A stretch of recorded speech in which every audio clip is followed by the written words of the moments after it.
जीवन में आप चाहें जितनी अच्छी अच्छी किताबें पढ़ लो, कितने भी अच्छे शब्द सुनो, लेकिन जब तक आप उनको अपने जीवन में नहीं अपनाते तब तक उसका कोई फायदा नहीं होगा। गौतम बुद्ध की कहानी। गौतम बुद्ध और अंगुलिमाल। बहुत सालों पहले भारत में मगध नाम का एक राज्य था। वह राज्य बहुत ही संपन्न था। राज्य में एक सोनापुर नाम का गांव था जहां के लोग अपना सारा काम दिन में किया करते थे, लेकिन रात होते ही सारे लोग अपने घर के अंदर चले जाते और कोई भी रात के समय अपने घरों से बाहर नहीं निकलता था। लोग ऐसा बस एक ही कारण से किया करते थे और वह था अंगुलिमाल। अंगुलिमाल बहुत ही खतरनाक डाकू था जो लोगों को लूटकर मार देता था। वह लोगों के बीच डर बनाए रखने के लिए मारे हुए व्यक्ति की उंगलियां काटकर उसका माला बनाकर पहनता था। अंगुलिमाल मगध के एक गुफा में रहा करता था। वह जिस जंगल के गुफा में रहता था लोग वहां से भी गुजरने से डरते थे, क्योंकि सबको अंगुलिमाल से बहुत डर लगता था। एक दिन गौतम बुद्ध सोनापुर से गुजर रहे थे कि तभी उन्होंने लोगों को चिंतित देखा। लोगों को इस तरह से परेशान देखकर गौतम बुद्ध ने उन सब से पूछा, क्या बात है, आप सब इतने डरे हुए क्यों हैं? ऐसे में लोगों ने महात्मा बुद्ध के सवालों का जवाब दिया, यहाँ एक डाकू अंगुलिमाल का बुरा प्रकोप है। वह लोगों को लूटकर मार देता है और उनकी उंगलियों को काटकर उसका माला बनाकर पहन लेता है। इसीलिए हमारे गांव के लोग बेहद डरे हुए हैं। अब आप ही बताइए कि हम क्या करें? अच्छा, ऐसी बात है। तो फिर वह अंगुलिमाल रहता कहाँ है? महात्मा बुद्ध ने लोगों से पूछा। ऐसे में एक व्यक्ति सामने आया और महात्मा बुद्ध को बोला, वह जंगलों में रहता है। जंगलों के अंदर एक गुफा है जिसके अंदर अंगुलिमाल रहता है। यह सब सुन लेने के बाद महात्मा बुद्ध अंगुलिमाल से मिलने जंगल की ओर चल पड़े। सोनापुर गांव के लोगों ने उन्हें रोकने की बहुत कोशिश की, लेकिन फिर भी वह नहीं रुके और जंगल की ओर चल पड़े। जैसे ही वह जंगल के पास जा पहुंचे तब अंगुलिमाल अपने गुफा में से निकलकर हाथ में तलवार लिए खड़ा हो गया। गौतम बुद्ध ने अंगुलिमाल को अनदेखा किया और आगे बढ़ चले।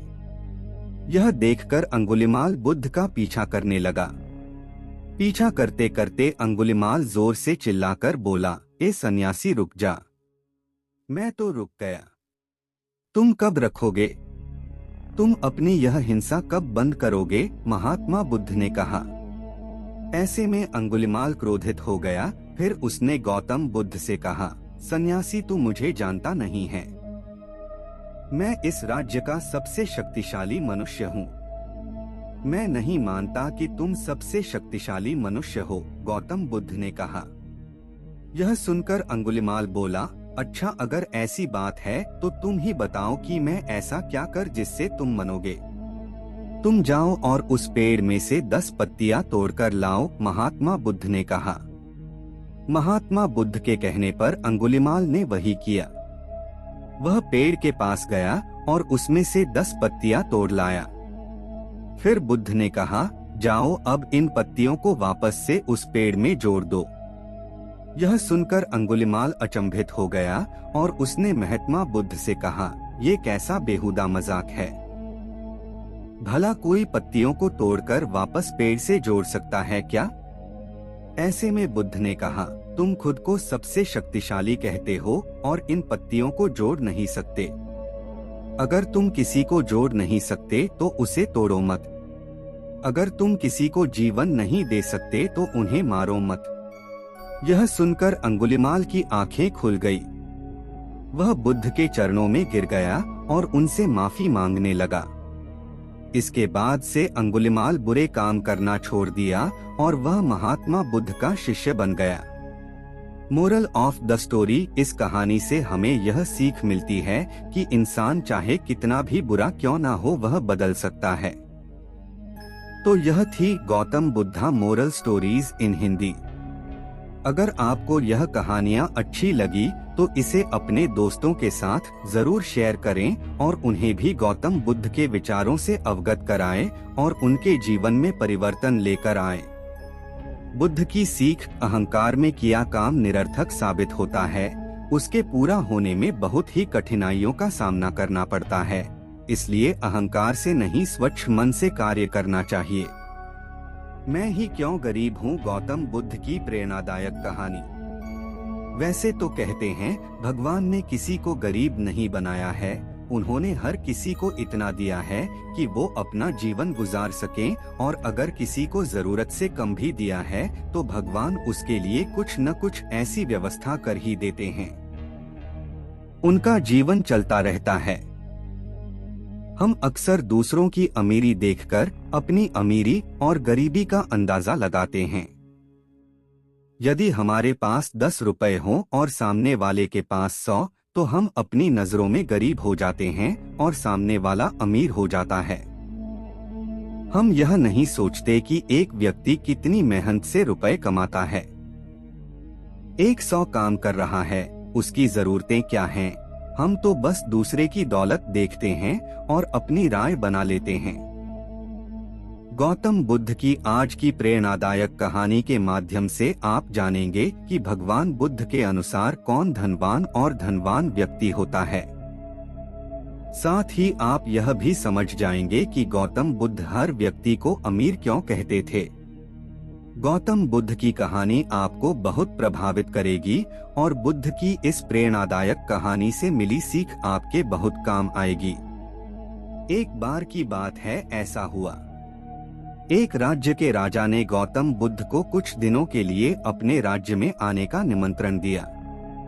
बुद्ध ने उस राजा का निमंत्रण स्वीकार कर लिया और अपने कुछ शिष्यों के साथ उस राज्य में चले गए। राजा ने बुद्ध से मुलाकात की और उनसे कुछ दिन वहां रहकर अपने राज्य के लोगों की समस्याओं का समाधान करने और उन्हें धार्मिक मार्ग पर चलने की शिक्षा देने का अनुरोध किया। बुद्ध ने राजा की बात मान ली और इस राज्य में 3 दिनों के लिए एक धार्मिक परिषद आयोजित करने का निर्णय लिया। गौतम बुद्ध के आगमन की खबर पूरे राज्य में फैल गई और धार्मिक सभा के पहले ही दिन बहुत से लोग आए। उसी राज्य के चौराहे पर एक भिखारी बैठा रहता था। उसे भी गौतम बुद्ध के आने की खबर थी, लेकिन वह सोचने लगा कि धर्मसभा में जाकर और यहाँ बैठकर उसे क्या मिलेगा। जैसे जैसे लोग आएंगे वे मुझे भिक्षा में कुछ न कुछ अवश्य देंगे। पहले दिन कई लोग आए और इस भिखारी ने अच्छी खासी कमाई की। अगले दिन फिर वही क्रम जारी रहा। भिखारी ने भीख मांगने के साथ साथ यह भी देखा कि धार्मिक सभा में जाते समय लोग उदास और दुखी हो रहे थे और उन्होंने उसे कुछ दिया भी नहीं। जब वह बुद्ध से मिलकर वापस आता है तो बहुत खुश दिखता है और खुशी खुशी भिक्षा भी देता है। यही सोचते सोचते दूसरा दिन भी बीत गया। तीसरे दिन जब बहुत कम लोग आए तो भिखारी परेशान हो गया। उसने कमाई नहीं की। उसने सोचा कि बुद्ध तो सबकी समस्याओं का समाधान दे रहे हैं, तो क्यों न मैं भी उनके पास जाऊं और अपनी गरीबी दूर करने का उपाय पूछूं। ऐसा सोचकर वह भी धर्मसभा में गया, लेकिन वहां लंबी कतार थी। बड़ी मुश्किल से उनकी बारी आई। बुद्ध के पास पहुंचकर उसने प्रणाम किया और कहा, प्रभु, इस गांव में सभी लोग सुखी हैं और सभी लोग धनवान तथा सुख सुविधा संपन्न हैं, फिर मैं गरीब क्यों हूँ? तुम गरीब हो क्योंकि तुम हमेशा दूसरों से मांगते रहते हो लेकिन कभी किसी को कुछ नहीं देते हो। भगवान बुद्ध ने उस भिखारी को देखा। आपको लगता है कि लोग तुम्हें भीख में बहुत सारा धन देंगे, लेकिन आप किसी को बदले में कुछ भी नहीं देना चाहेंगे। यह सुनकर भिखारी बड़े आश्चर्य से बोला, हे प्रभु, क्या मैं लोगों को कुछ दूंगा? मैं भीख मांगकर ही गुजारा करता हूँ। मेरे पास देने को आखिर है क्या? बुद्ध कुछ देर के लिए चुप हो गए और कुछ देर रुककर बोले, तुम बहुत मूर्ख हो। भगवान ने तुम्हें और हम सभी को किसी को देने या दूसरों के साथ बांटने के लिए बहुत कुछ दिया है। आपने एक मुस्कान दी है जिसे आप दूसरों के साथ साझा कर सकते हैं और उन्हें आशा और उम्मीद दे सकते हैं। तुम्हें आवाज दी गई है जिससे तुम मीठे बोल बोलकर लोगों की प्रशंसा कर सकते हो। तुम्हें 2 हाथ दिए गए हैं जिससे तुम दूसरों की मदद कर सकते हो। तुम्हें एक स्वस्थ शरीर दिया है जिससे तुम भीख मांगने के बजाय कड़ी मेहनत कर सकते हो। जिस व्यक्ति को भगवान ने बिना किसी कमी के ये चीजें दी हैं, वह कभी गरीब नहीं हो सकता। आप सिर्फ अपनी सोच के कारण गरीब हैं। जैसे ही आप इस सोच से बाहर निकलेंगे, आप खुद को दूसरों की तरह अमीर समझने लगेंगे और आपकी जिंदगी भी बेहतर हो जाएगी। दूसरों की खुशी देखकर अपनी तुलना दूसरों से न करें। भगवान ने सभी को अमीर बनाया है, बस जरूरत है तो अपनी सोच सुधारने की। भगवान बुद्ध की बातें सुनकर मनुष्य को अपने जीवन का मूल्य समझ में आया और वह उनके द्वारा दी गई शिक्षाओं के अनुसार अपना जीवन जीने लगा। जब हम सभी अपनी तुलना दूसरों से करते हैं या दूसरों को खुश देखते हैं, तो हमें लगता है कि हमारी जिंदगी खराब है और बाकी सब मजे कर रहे हैं।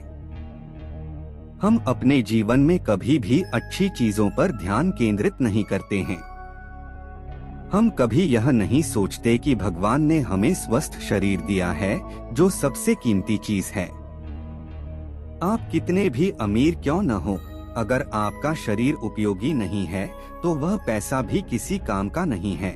और वहीं अगर आप गरीब हैं लेकिन आपका शरीर बिल्कुल स्वस्थ है, तो आप अपने आप में एक अमीर व्यक्ति हैं।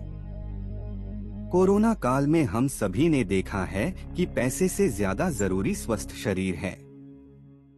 जिंदगी की कीमत क्या है? गौतम बुद्ध की शिक्षाप्रद कहानी। दोस्तों, आज की गौतम बुद्ध कहानी के माध्यम से हम आपको बताएंगे कि बुद्ध के नजरिए से हमारे जीवन का मूल्य क्या है। हम में से बहुत से लोग अपनी जिंदगी की कीमत नहीं समझते और ऐसी चीजों में अपनी जिंदगी बर्बाद कर देते हैं जिससे हमें ही नुकसान होता है। कुछ लोग शराब के पीछे, कुछ लड़कियों के पीछे और कुछ पैसों के पीछे अपना पूरा जीवन बर्बाद कर देते हैं। आज की बुद्ध कथा के माध्यम से आपको पता चलेगा कि हमारा जीवन कितना अनमोल है और हमें अपना यह अनमोल जीवन कैसे जीना चाहिए। एक समय की बात है, गौतम बुद्ध अपने शिष्यों को जीवन से जुड़ी अच्छी और बुरी बातों का ज्ञान दे रहे थे। सभी शिष्य बड़े ध्यान से उनकी बात सुन रहे थे। उन सभी में एक शिष्य ऐसा भी था जिसे प्रश्न पूछने की आदत थी। वह उठकर गौतम बुद्ध के पास गया और उनसे बोला, आप हमें जीवन के बारे में जो कुछ भी सिखा रहे हैं उसका क्या फायदा, क्योंकि हम में से कई बच्चे तो यह भी नहीं जानते कि हमारे जीवन का मूल्य क्या है और यह जीवन कितना कीमती है हमारे लिए है। पहले कृपया हमें बताएं कि इस जीवन का मूल्य क्या है। बुद्ध ने अपने शिष्य की बात सुनकर अपने कमरे में जाकर पत्थर का एक चमकता हुआ टुकड़ा ले आया। मैं तुम्हें इस जीवन का मूल्य तब बताऊंगा जब तुम्हें इस पत्थर का सही मूल्य पता चलेगा, उन्होंने कहा और टुकड़ा अपने शिष्य को दे दिया।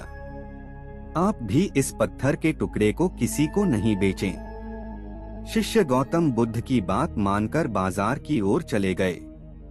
उसने पहले बाजार में एक फल विक्रेता को देखा और उसे एक पत्थर दिखाकर पूछा, इस पत्थर के बदले तुम मुझे कितने फल दे सकते हो? फल विक्रेता ने कहा, यह पत्थर कोई खास नहीं है, लेकिन फिर भी मैं तुम्हें इसके बदले में 10 केले दे सकता हूँ। वह शिष्य उस पत्थर को लेकर आगे बढ़ गया। तभी उनकी मुलाकात एक सब्जी बेचने वाले से हुई। शिष्य ने सब्जी विक्रेता से पत्थर की कीमत पूछी। इस पत्थर की कीमत के बदले मैं तुम्हें अधिक से अधिक सब्जियों से भरा एक थैला दे सकता हूँ। सब्जी विक्रेता ने पत्थर को ध्यान से देखा। उस पत्थर को लेकर शिष्य एक सोने के व्यापारी के पास गया।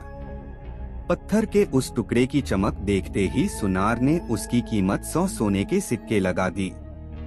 जब शिष्य ने टुकड़ा बेचने से इनकार कर दिया तो सुनार बदले में 200 सोने के सिक्के देने पर सहमत हो गया, लेकिन शिष्य ने वह पत्थर नहीं बेचा। इसके बाद शिष्य एक हीरे के व्यापारी के पास गया और पत्थर का टुकड़ा उसके सामने रख दिया। जैसे ही हीरे के व्यापारी ने उस पत्थर को देखा, उसने एक साफ कपड़ा बिछाया, उस पर पत्थर रखा, फिर उसकी परिक्रमा की और हाथ जोड़कर पत्थर को कपड़े में लपेटते हुए कहा, तुम जिसे साधारण समझ रहे हो उसकी कीमत पूछ रहे हो पत्थर। दरअसल यह एक बहुमूल्य माणिक है। ऐसा माणिक हर किसी को नहीं मिलता। अगर मैं अपना सब कुछ बेच भी दूं, तो भी मैं उसकी कीमत नहीं चुका सकता। उस व्यापारी की बातें सुनकर शिष्य आश्चर्यचकित रह गया। वह भागता हुआ सीधा बुद्ध के पास आया और बाजार में जो कुछ भी हुआ उसे बताया। उसकी आश्चर्यचकित बातें सुनकर गौतम बुद्ध बोले, तुम्हारे प्रश्न का उत्तर इस माणिक के मूल्य में ही छिपा है। हमारा जीवन भी एक माणिक है। माणिक की तरह यह भी अनमोल है, लेकिन हम इस बात को हमेशा नजरअंदाज कर देते हैं और अपने जीवन की कीमत नहीं समझते हैं। हम दूसरों को देखकर और उनके जैसा जीने की कोशिश करके अपने जीवन का मूल्य कम कर देते हैं। हम सोचते हैं कि हमारे जीवन का मूल्य वही है जो दूसरे हमें बताते हैं, लेकिन हमेशा याद रखें कि दूसरा व्यक्ति आपको अपनी स्थिति, बुद्धि और समझ के अनुसार महत्व देता है। जीवन केवल एक बार मिलता है, इसलिए इसे बर्बाद मत करो। अपने जीवन को उतना ही मूल्यवान समझें जितना आप अपने बैंक में मौजूद पैसों को मानते हैं। आज के समय में लोग प्यार, पैसा और दिखावा जैसी चीजों को अपनी जान से भी ज्यादा कीमती मानते हैं। लोग प्यार की वजह से आत्महत्या कर लेते हैं। पैसे के नाम पर वो ऐसे काम करने लगते हैं जिससे उनकी जिंदगी बर्बाद हो जाती है। नाम कमाने के नाम पर वो गलत काम करने लगते हैं। हमेशा याद रखें कि दिखावा करना जरूरी नहीं है। प्यार दोबारा पाया जा सकता है, पैसा दोबारा कमाया जा सकता है, लेकिन जिंदगी दोबारा नहीं पाई जा सकती। इसलिए अपना अनमोल जीवन अच्छे से जिएं। हर सेकंड का आनंद लें। कभी यह मत सोचो कि तुम इस दुनिया में किसी काम के नहीं हो। यह कभी मत सोचो कि तुम्हारा जीवन निरर्थक है। तुम्हारे होने या न होने से कोई फर्क नहीं पड़ता। जब भी आपके मन में ऐसे नकारात्मक विचार आएं, तो बस खुद को याद दिलाएं कि जीवन एक रत्न है और यह अमूल्य है। एक जग बूंद बूंद करके भरता है। अतीत पे ध्यान मत दो, भविष्य के बारे में मत सोचो, अपने मन को वर्तमान क्षण पे केंद्रित करो। स्वास्थ्य सबसे बड़ा उपहार है, संतोष सबसे बड़ा धन है, वफादारी सबसे बड़ा संबंध है। जैसे मोमबत्ती बिना आग के नहीं जल सकती, मनुष्य भी आध्यात्मिक जीवन के बिना नहीं जी सकता। तीन चीजें ज्यादा देर तक नहीं छुप सकती, सूर्य, चंद्रमा और सत्य। अपने मोक्ष के लिए खुद ही प्रयत्न करें, दूसरों पर निर्भर ना रहे। किसी विवाद में हम जैसे ही क्रोधित होते हैं, हम सच का मार्ग छोड़ देते हैं और अपने लिए प्रयास करने लगते हैं। किसी जंगली जानवर की अपेक्षा एक कपटी और दुष्ट मित्र से अधिक डरना चाहिए। जानवर तो बस आपके शरीर को नुकसान पहुंचा सकता है, पर एक बुरा मित्र आपकी बुद्धि को नुकसान पहुंचा सकता है। आपके पास जो कुछ भी है उसे बढ़ा चढ़ाकर मत बताइए और ना ही दूसरों से ईर्ष्या कीजिए। जो दूसरों से ईर्ष्या करता है उसे मन की शांति नहीं मिलती। घृणा घृणा से नहीं, प्रेम से खत्म होती है, यह शाश्वत सत्य है। जिंदगी से प्रेम निकाल दे तो जिंदगी एक कब्र है। जिंदगी की ठोकरों ने बहुत कुछ दिखाया है। कौन अपना है कौन पराया है, यह फर्क सिखाया है। मैंने कोई कारोबारी नहीं देखा जिंदगी से बढ़कर। कमबख्त एक सांस देती है एक सांस लेकर। वह जो 50 लोगों से प्रेम करता है उसके 50 संकट हैं, वो जो किसी से प्रेम नहीं करता उसके एक भी संकट नहीं है। क्रोध को पाले रखना गर्म कोयले को किसी और पर फेंकने की नीयत से पकड़े रहने के समान है, इसमें आप ही जलते हैं। क्रोध को पाले रखना गर्म कोयले को किसी और पर फेंकने की नीयत से पकड़े रहने के समान है, इसमें आप ही जलते हैं। मैं कभी नहीं देखता कि क्या किया जा चुका है, मैं हमेशा देखता हूँ कि क्या किया जाना बाकी है। बिना सेहत के जीवन जीवन नहीं है, बस पीड़ा की एक स्थिति है, मौत की छवि है। हर चीज पर संदेह करो, स्वयं अपना प्रकाश ढूंढो। शक की आदत से भयावह कुछ भी नहीं है। शक लोगों को अलग करता है। यह एक ऐसा जहर है जो मित्रता खत्म करता है और अच्छे रिश्तों को तोड़ता है। यह एक कांटा है जो चोटिल करता है, एक तलवार है जो वध करती है। सत्य के मार्ग पे चलते हुए कोई दो ही गलतियां कर सकता है, पूरा रास्ता ना तय करना और इसकी शुरुआत ही ना करना। बुराई होनी चाहिए ताकि अच्छाई उसके ऊपर अपनी पवित्रता साबित कर सके। खुशी अपने पास बहुत अधिक होने के बारे में नहीं है, खुशी बहुत अधिक देने के बारे में है। मन और शरीर दोनों के लिए स्वास्थ्य का रहस्य है। अतीत पर शोक मत करो, ना ही भविष्य की चिंता करो, बल्कि बुद्धिमानी और ईमानदारी से वर्तमान में जियो। अंत में ये चीजें सबसे अधिक मायने रखती हैं। आपने कितने अच्छे से प्रेम किया, आपने कितनी पूर्णता के साथ जीवन जिया, आपने कितनी गहराई से अपनी कुंठाओं को जाने दिया। सबसे अंधेरी रात अज्ञानता है। अगर आप वास्तव में स्वयं से प्रेम करते हैं तो आप कभी भी किसी को ठेस नहीं पहुंचा सकते। शांति अंदर से आती है, इसे बाहर मत ढूंढो। हमें हमारे सिवा कोई और नहीं बचाता, न कोई बचा सकता है और न कोई ऐसा करने का प्रयास करे। हमें खुद ही इस मार्ग पर चलना होगा।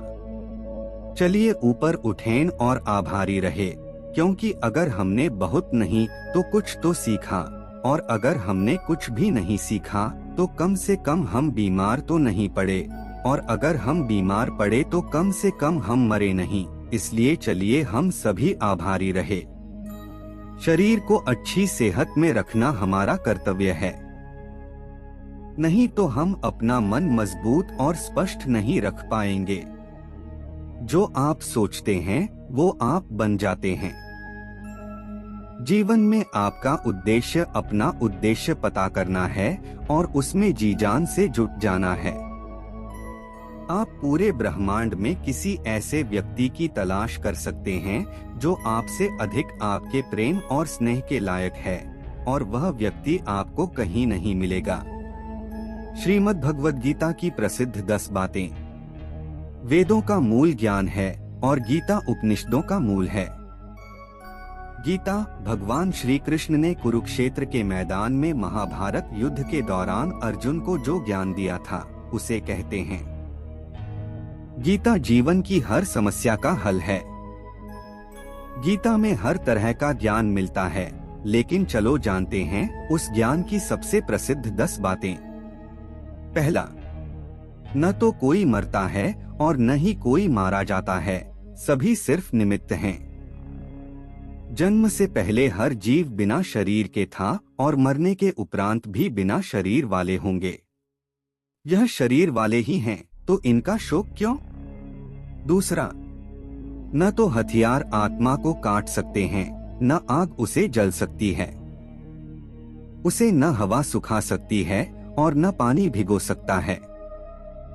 तीसरा, अर्जुन तुम पंडितों के वचनों को कहते हो और न शोक करने योग्य लोगों के लिए शोक करते हो, लेकिन पंडित भी मर चुके लोगों और जीवित लोगों के लिए शोक नहीं करते। सभी एक दिन मर जाएंगे। आज कोई मर रहा है तो कल कोई मर जाएगा। यह जगह मृत्युलोक है और मृत्यु सबसे बुरा रोग है। मृत्यु को छोड़कर अमृत पर विचार करें।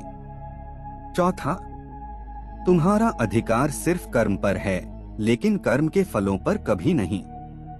इसलिए काम को फल के लिए मत करो और न ही काम करने में तुम्हारी आसक्ति हो। वह जो अपने मन को नियंत्रित करता है, जिसका अंतःकरण शुद्ध और जितेंद्रिय है और सब प्राणियों का आत्मरूप परमात्मा ही है, वह लिप्त नहीं होता। योग को कार्यकुशलता कहते हैं। 5वां, क्रोध से मनुष्य मर जाता है, यानी मूढ़ हो जाता है, जिसके परिणाम स्वरूप स्मृति भ्रमित हो जाती है। स्मृति भ्रम करने से मनुष्य की बुद्धि नष्ट हो जाती है और बुद्धि नष्ट होने पर व्यक्ति खुद को नष्ट कर बैठता है। 6, हे अर्जुन, हर धर्म और आश्रय छोड़कर मेरी शरण में आओ, मैं तुम्हें सभी पापों से छुटकारा दिला दूंगा, इसलिए दुख मत करो। माया से परेशान होकर मनुष्यों में बुरा काम करने वाले मूढ़ लोग मुझे नहीं मानते, परंतु उन अल्प बुद्धि वालों का फल नाशवान है और मेरे भक्त चाहे जैसे भजें, अंत में मुझे ही मिलेगा। 7वां, काम, क्रोध और लोभ को नरक के द्वार कहा जाता है, क्योंकि ये तीनों आत्मा को अधोगति में ले जाने वाले हैं और सब अनर्थों के मूल और नरक की प्राप्ति में हेतु हैं। इसलिए इन तीनों को छोड़ देना चाहिए। 8वां, श्री भगवान ने कहा, मैं दुनिया को मिटाने वाला बड़ा महाकाल हूँ, इस समय मैं इन लोगों को समाप्त करने के लिए प्रेरित हूँ। तुम्हारे बिना प्रतिपक्षियों की सेना में बैठे सैनिक भी मर जाएंगे, यानी तुम्हारे बिना भी मर जाएंगे।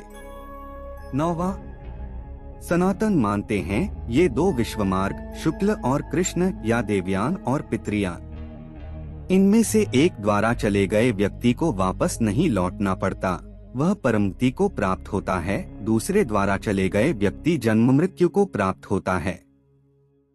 10वां, अब पढ़िए गीता का सार। क्या आप अपनी चिंता व्यर्थ कर रहे हैं? तुम किससे बेवजह डरते हो? आपको कौन मार सकता है? आत्मा जीवित रहती है।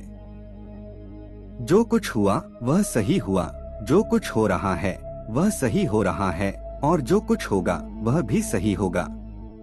भूत को याद नहीं करना चाहिए। भविष्य के बारे में चिंता मत करो, आज भी चल रहा है। तुम रो रहे हो, क्या गया? तुमने क्या लाया और खो दिया? तुमने क्या बनाया जो बर्बाद हो गया? तुमने कुछ नहीं लाया, आपने जो कुछ लिया वह यहीं से लिया, यहाँ दिया गया था। भगवान ने सब कुछ लिया, जो दिया गया उसी को दिया गया। वह खाली हाथ आया और खाली हाथ चला गया। जो आज आपका है कल किसी और का था और कल किसी और का होगा। आप इसे अपना मानकर मग्न हो रहे हैं। आपके दुख का कारण सिर्फ प्रसन्नता है। संसार में परिवर्तन होता है। जीवन वही है जो आप मृत्यु समझते हैं। तुम एक क्षण में करोड़ों लोगों का मालिक बन जाओ तो दूसरे ही क्षण में तुम बदनाम हो जाओ। तुम्हारा सब कुछ चाहे छोटा हो या बड़ा मन से निकाल दो, फिर तुम सबके हो। प्रिय, आपको श्रीमद् भगवद गीता की प्रसिद्ध 10 बातें पसंद आई होगी। प्रिय, हमारे साथ जुड़े रहने के लिए हमारे चैनल को ज्वाइन कीजिए ताकि आपको भविष्य में किसी भी नए वीडियो पर पहले सूचना मिल सके। जब कोई अपमान करे, गौतम बुद्ध की शिक्षाप्रद कथा। बुद्ध की कहानियां भले ही आज के समय की न हो, लेकिन उनकी कहानियां मानवीय भावनाओं से जुड़ी हुई हैं। इसीलिए वे आज भी हमारा मार्गदर्शन करते हैं। यही कारण है कि बुद्ध की कहानियां अत्यंत लोकप्रिय हैं। इसीलिए आज हम आपके लिए बुद्ध की एक लोकप्रिय कहानी लेकर आए हैं, जिसका शीर्षक है जब कोई अपमान करता है। यह जीवन से जुड़ी कहानी है और इसलिए सभी को पसंद आती है। हमें उम्मीद है कि आपको गौतम बुद्ध की यह कहानी पसंद आएगी। एक बार बुद्ध किसी गांव से गुजर रहे थे। उस गांव के लोग उसे पसंद नहीं करते थे। उन्होंने बुद्ध को घेर लिया और गालियां देने लगे। सबसे ज्यादा गुस्सा गांव के नेता को हुआ। उसने उल्टे बुद्ध को गाली देना शुरू कर दिया। लेकिन बुद्ध इस सब से बेपरवाह होकर मंद मंद मुस्कुराते रहे। सरदार बहुत देर तक बुद्ध को गालियां देता रहा, लेकिन कुछ देर बाद उसका मुंह सूखने लगा, जिससे वह चुप हो गया। यह देखकर बुद्ध ने कहा, यदि तुम्हारी बात पूरी हो जाए तो मुझे आगे बढ़ना चाहिए। मुझे आगे गांव जाना है। वहां लोग मेरा इंतजार कर रहे होंगे। यह देखकर गांव का एक आदमी बोला, हम आपका अपमान कर रहे हैं, गाली दे रहे हैं, लेकिन आप जवाब देने की बजाय मुस्कुरा रहे हैं।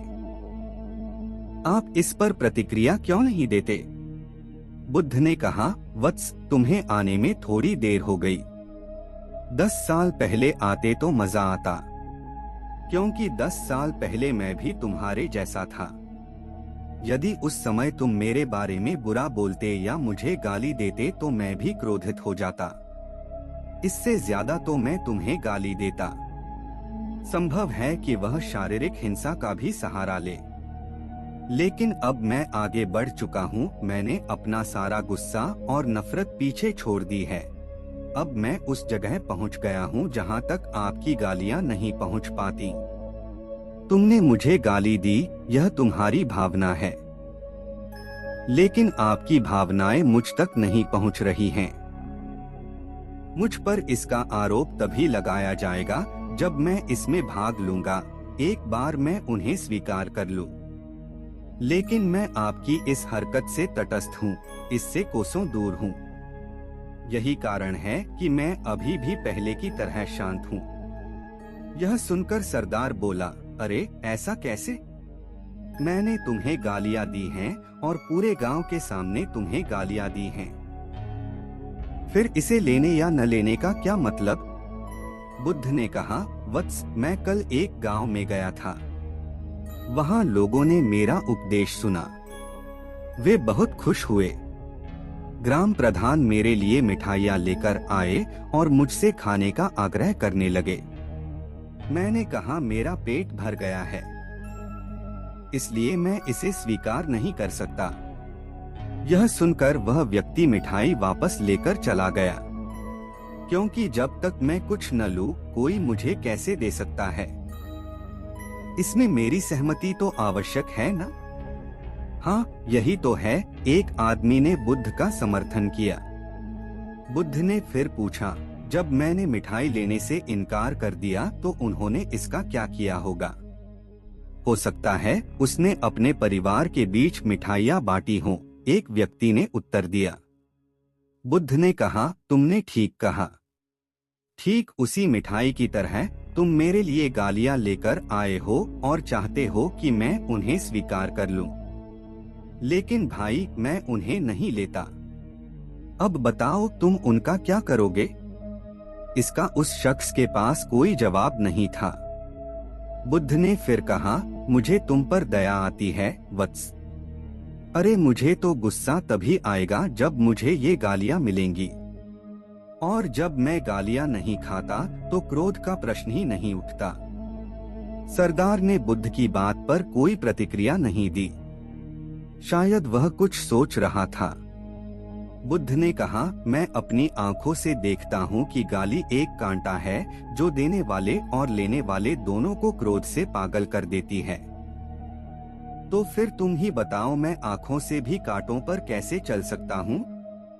आंखें रहते हुए मैं गालियाँ कैसे खा सकता हूँ? और होश में रहते हुए मैं क्रोध कैसे कर सकता हूँ? अत मुझे क्षमा कर दो वत्स, मैं तुम्हारा उपहार स्वीकार करने में असमर्थ हूँ। इतना कहकर बुद्ध ने हाथ जोड़ दिए। बुद्ध की बात सुनकर सरदार लज्जित हो गया। उसकी आंखें भर आईं। वह कुछ कहना चाहता था, लेकिन उसके होठों ने जवाब दे दिया। और जब उससे और सहन न हुआ तो वह बुद्ध के चरणों में गिर पड़ा।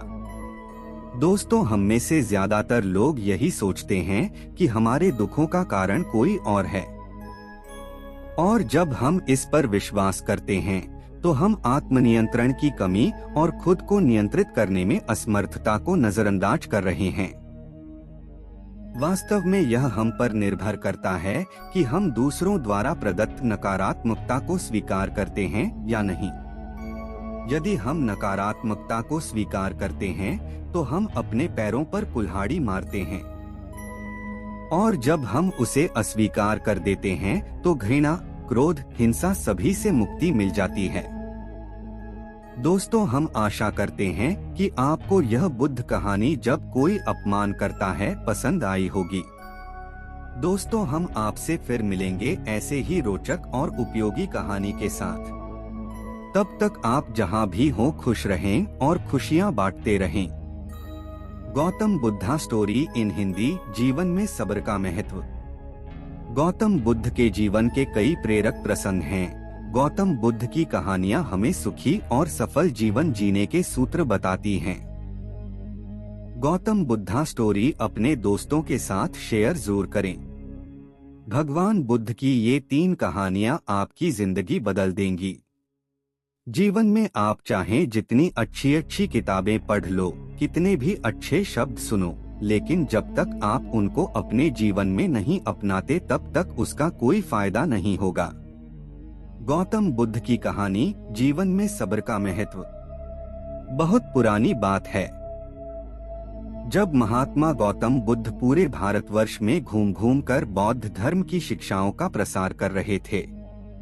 धर्म प्रचार के सिलसिले में वे अपने कुछ अनुयायियों के साथ एक गांव में घूम रहे थे। काफी देर तक भ्रमण करते रहने से उन्हें प्यास लगने लगी थी। प्यास बढ़ती देख उन्होंने एक शिष्य को पास के गांव से पानी लाने के लिए कहा। शिष्य जब गांव में पहुंचा तो उसने देखा कि वहां एक छोटी सी नदी बह रही है, जिसमें काफी लोग अपने वस्त्र साफ कर रहे थे और कई अपने गायों को नहला रहे थे। इस कारण नदी का पानी काफी गंदा हो गया था। शिष्य को नदी के पानी का ये हाल देख लगा कि गुरुजी के लिए यह गंदा पानी ले जाना उचित नहीं होगा।